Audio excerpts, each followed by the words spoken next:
안녕하세요. 오늘은 제가 쓰는 그 수용성 비료에 대해서 설명을 한번 드릴게요. 지금 요즘에는 이제 여기 이제 관주를 많이 하시기 때문에 그래서 관주하실 때 수용성 비료를 좀 많이 넣는데요. 수용성 비료가 너무 비싸요, 솔직히. 그래서 농민들만 이 비료값 내다가 다 갈 것 같아서 저는 병행을 합니다. 그 세 가지를 하는데요. 수용성 비료가 너무 비싸기 때문에 그 한 포에 수용성 비료는 10만원 합니다. 제가 쓰는 비료는. 그럼 또 조금 이따가 이제 비료 보면서 제가 설명 다시 한번 드리고요. 그래서 제가 이제 병행하는 것은 수용성 비료를 쓰고요. 그 다음에 액비를 사용을 합니다. 액비는 이제 직접 만들어서 쓰기 때문에 액비는 돈이 안 들고요. 대신 액비를 좀 통값이 좀 듭니다. 통도 요즘에 통도 500리터 통 하나도 거의 10만원 돈 합니다. 그래서 이제 그 통값도 비싸고요. 500리터 통이 그 정도 하니까 그래서 여기 다 비쌉니다. 몇 년 전까지만 해도 저게 대략 한 6, 7만원 정도 했거든요. 근데 또 갑자기 엄청 다 올라가지고 지금 그래서 이렇게 수용성 비료, 액비, 그 다음에 나머지가 고체 비료를 같이 씁니다. 근데 이제 고체 비료를 제가 이제 녹여봤더니 요소는 정말 잘 녹아요. 질소 비료죠. 질소 비료인 요소는 정말 잘 녹는데 복합 비료에 들어있는 알맹이들이 잘 안 녹아요. 몇 개가. 그래서 거기를 같이 줄 수가 없어가지고 제가 어쩔 수 없이 이제 이 세 가지를 같이 넣고 사용을 하는데 고체형 비료 같은 경우에는 여기다가 이제 파고 처리를 해서 주든지 이 구멍을 내서 주는 겁니다. 주고 이제 고형 비료도 이제 사용을 해요. 고형 비료 같은 경우에도 이 고추와 고추 포기 사이에다가 집어넣고 고형 비료를 사용하고요. 그래서 이 세 가지를 동시에 다 사용을 합니다. 그럴 수밖에 없어요. 그 수용성 비료를 주면 좋은데 너무 비쌉니다, 솔직히. 그래서 이제 계속 수용성 비료를 사용을 하고 있는데 가격이 너무 비싸다 보니까 어쩔 수 없이 여러 가지 방법을 강구할 수밖에 없어요. 나머지는 제가 이제 보면서 한번 설명을 드릴게요. 자, 이게 제가 초기에 쓰는 수용성 비료인데요. 이게 아쿠아 솔입니다. 아쿠아 솔이라고 쓰여져 있죠. 이게 영어로 쓰여져 있긴 한데 이 아쿠아 솔인데요. 이 아쿠아 솔만 있는 게 아니라 수용성 비료는 정말 종류가 많이 있습니다. 그래서 물에만 잘 녹으면은 그냥 아무렇게나 사서 사용을 하시면 되고요.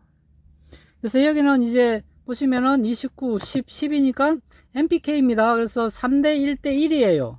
이거는 초기에 이제 45일까지 이 수용성 비료를 밀어주고요. 그래서 수용성 비료를 얼마 정도 주느냐라고도 많이 하시는데 여기 써져 있는 용법대로 주면요 이 감당이 안 됩니다. 그리고 그럴 필요도 없는 게요, 제가 하우스 같은 경우에는 며칠에 한 번씩 밀어주라고 그랬죠. 물을 3일에 한 번씩 밀어줍니다. 그래서 3일에 한 번씩 밀어주기 때문에 얘를 많이 탈 필요도 없어요. 제가 여기 5톤에 넣을 때도 그냥 5톤 물에 넣을 때도 얘를 녹여서 먼저 여기 이런 양동이에다가 얘를 갖다가 5톤에 탈 때도 제가 500에서 500g이나 1kg 정도만 탑니다. 보통 500g만 제가 타요. 500g을 여기다가 녹여요. 우선 물 넣고 녹인 뒤에 5톤 통에다가 같이 넣고 주는데요. 그래서 얘를 갖다가 굳이 많이 줄 필요가 없는 이유가 3일에 한 번씩 관주를 해요. 그래서 제가 3일에 한 번씩 관주를 하는데 얘 질소를 한번 주죠. 얘 이제 아쿠아솔을 한번 주면은 그 다음에 액비를 줍니다. 액비 이제 음식물 액비가 있어요. 음식물 액비도 음식물 액비는 한 20리터 정도 줍니다. 음식물 액비 같은 경우에는 질소질 액비인데 함량이 엄청 낮아요. 우리가 만든 액비 자체가 함량이 낮습니다. 음식물 액비 다 모든 액비들이 인산 액비 인산을 만드는 골분 액비, 골분이 인산 액비거든요. 그 다음에 쇠비름 액비, 그 다음에 산야초 액비, 물고기 어분 액비, 이러한 것들 다 함량 자체가 엄청 낮아요. 그래서 3일에 한 번씩 줄 때 한 20리터 그냥 이런 물통에다가 물통 한 바가지 떠서 그냥 한번 주면 됩니다. 5톤에도 뭐 1톤이든 2톤이든 그런 식으로 한 번씩 주면은 되기 때문에 많은 양을 주지는 않아요. 그래서 이제 굳이 아쿠아솔을 안 사도 되고요. 다른 걸 사셔도 됩니다. 그 지역 농협에도 가면은, 이게 제가 농협에서 샀는데, 농협에 가면은 수용성 비료가 있어요. 근데 이것도 이제 농협도 각 그 지역에 본점이 있고, 그 다음에 각각 따로 또 있잖아요. 그래서 본점에 가야 이런 게 있습니다. 그 작은 농자재 마트 가면은 없고요. 좀 큰 데 가서 사시면은 수용성 비료가 다 있고요. 농약병 가도 있습니다. 근데 이 가격이 하나당 이게 10만원이기 때문에 보통 저는 그렇게 많이 사용을 하지 않기 때문에 한 2, 3년을 씁니다. 한번 사가지고. 그래서 이 3개를 사면은 30만원이에요. 초기 때 3대 1대1 쓰고요. 그리고 여기 중기 때 쓰는 것이 2대2대2입니다. 19, 19, 19. 그 다음에 이제 후기 때 쓰는 게 여기 보면은 질소가 거의 이제 제일 작죠. 5, 10, 35. 그래서 가리 위주로 주는 것이 후기 때 주는 거고요. 그래서 이렇게 해가지고 주는데요. 여기 이제 수용성 비료에 우리가 보시면은 다 들어 있습니다. 마그네슘이라든지 나머지 기타 미량 요소까지 다 포함되어 있기 때문에 이거 하나만 가지고도 양액 재배나 관주용으로 주는 거기 때문에 관주용이 있으면은 이걸 쓰시면 되고요. 그래서 이제 수용성 비료는 이렇게 해가지고 주시면 됩니다. 그리고 이제 제가 이제 관주하실 때 여기 보시면은 이 염화칼슘이 있습니다. 이 식품 첨가물로 되어 있는 염화칼슘인데, 또 염화칼슘을 사실 때 반드시 식품 첨가물을 사셔야 됩니다. 공업용이 아니고요. 공업용 쓰면은 큰일 납니다. 이 염화칼슘은 이제 수용성으로 녹여서 주기 위해서 식품 첨가물로 되어 있는 걸 사셔야 되고요. 이것도 가끔씩 한 번씩 주셔도 되고, 옆면 10이나 관주로 둘 다 가능합니다. 그래서 이런 것들 사서 주시면 되고, 그 다음에 주실 때 이런 붕산이라고 있어요. 붕산을 녹이면 이제 녹여서 쓰는 건데, 이것도 관주용으로 또는 옆면 12용으로 주고요. 이게 칼슘이랑 붕산은 같이 줄 수밖에 없어요. 같이 줘야 되고요. 같이 주는데, 문제가 뭐냐면은, 여기 이제 황산 마그네슘이라고 있어요. 이것도, 이거는 관주로 주기 위해서 또는 옆면 시비를 하기 위해서 이 황산 마그네슘을 사는데요. 이 황산 마그네슘은 단독 살포를 해야 됩니다. 반드시 이 황산 마그네슘 단독 살포를 하세요. 왜냐면 이 마그네슘 때문에 그래요. 마그네슘 또 황도 마찬가지, 황도 이제 문제가 있긴 한데, 이 두 개만 같이 이렇게 되어 있는 건 항상 마그네슘만 단독 살포를 해야지 옆면 시비를 할 때에도 칼슘이랑 같이 섞어주면요, 기량작용 때문에 문제가 생깁니다. 서로 흡수를 못하게 방해를 해요.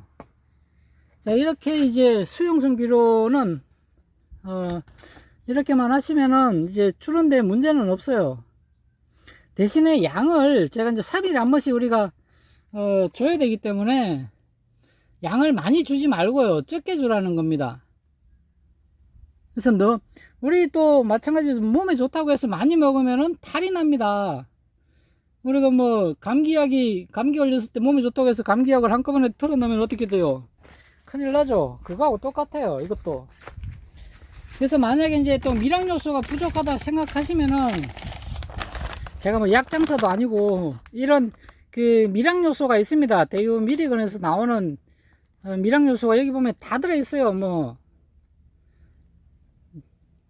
그래서 아미노산 종이 뭐 17개나 들어 있다고 하는데, 이것도 한 번씩 주면 됩니다. 옆면 시비 할 때 또는 관주용으로. 이것도 이제 그냥 제가 이제 말씀드리고 싶은 것은, 이걸 자주 주는 게 아니라 어떻게 주냐면은, 이 관주용 액비 같은 경우에는 한 달에 한 번이나 두 번만 주세요. 그리고 황산 마그네슘도 한 달에 한 번이나 두 번만 주고요. 염화칼슘도 마찬가지입니다. 붕소랑 같이 미량 요소도 마찬가지로 그렇게 하면은 한 달에 몇 번 안 들어가요. 따로따로 얘 한 번 주고요. 한 3일 최소한 3일은 간격을 둬야 됩니다. 바로바로 주시지 마시고요. 예를 들어서 제가 해볼게요. 맨 처음에 항산 마그네슘을 먼저 옆면살포를 했다 칠게요. 옆면살포나 관주를 했다고 합니다.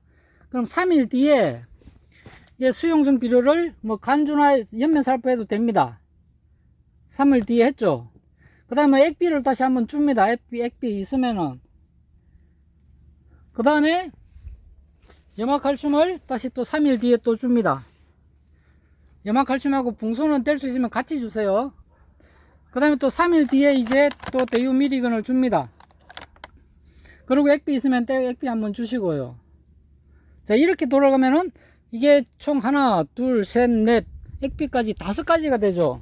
5가지니까 15일이 걸려요, 벌써. 한 달에 많이 줘야 한 번 내지 2번밖에 못 줍니다. 그래서 우리가 이제 관주로 밀어줄 때 많은 양을 주려고 하지 마시고, 일단 물을 준다라고 생각하시고, 그 물에 그냥 맹물을 주는 것보다 얘를 조금이라도 녹여서 준다라고 생각하고 주세요. 그게 훨씬 더 낫습니다. 이게 물이 중요하지 이 영양분이 지금 중요한 게 아니거든요. 그래서 제가 이제 항상 얘기하지만 물을 일단 잘 줘야 됩니다. 물이 20cm 깊이까지 잘 들어갈 수 있도록 그렇게 물을 주세요. 저는 이렇게 해가지고 한 바퀴씩 돌리니까 그렇게만 참고하시면 돼요. 매일 연면 시비를 할 수가 없잖아요. 그래서 연면 시비 한번 주고 관주 한번 주고 연면 시비 한번 주고 관주 한번 주고 그런 식으로 하셔도 됩니다. 이제 고추가 영양분을 흡수하는 원리는 일단은 무조건 뿌리로 흡수를 한다 생각하시고, 연면 시비는 보조적인 역할입니다. 그거 생각하고 이렇게 주세요. 그래서 이 수용성 비료는 좋고 나쁘고는요, 얘가 물에 정말 잘 녹느냐, 찌꺼기가 생기느냐 안 생기느냐만 보면 됩니다. 내가 녹였는데 딱 다 녹였다 생각해서 줬을 때 찌꺼기가 남는 것은 수용성 비료로 안 좋고요. 찌꺼기가 남으면 안 돼요. 다 녹아야 됩니다, 완전히. 그래야 수용성 비료가 좋은 거예요.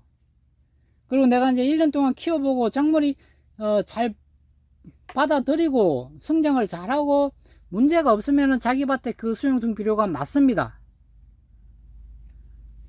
자, 그렇게 하시고 하세요. 그리고 제가 누누이 말씀드리지만 절대 많은 양을 주지는 마세요. 오히려 그게 독이 됩니다. 그래서 많은 양을 주지는 마시고 적당하게만 주세요. 최대한 좀 적게 준다 생각하고 물을 많이 준다 생각하시면 됩니다. 자, 오늘은 여기까지 할게요. 고맙습니다.